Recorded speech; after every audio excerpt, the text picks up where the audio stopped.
এই দেশের জাতীয় জাতির পিতা হিসাবে আখ্যায়িত হয়েছেন, তাকে আজকে মূল্যায়ন করা হচ্ছে না। এবং আমি এই অনুভূতিটা আমি প্রথমে নিয়ে নিয়েছি ভাইয়া, আমি অনুভূতি প্রথমে নিয়ে নিয়েছি। জনগণ সিদ্ধান্ত নেবে এ বিষয়ে,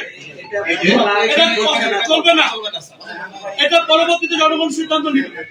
জনগণ এটা জনগণের কথা হবে না এখানে, এটা উল্লেখ করার সমস্যা নাই, চাইছে না কেউ যেখানে সেখানে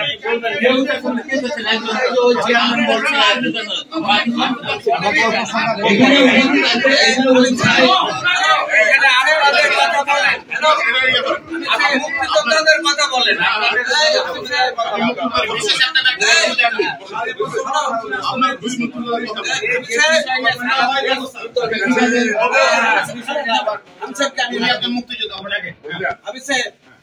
আপনি এখানে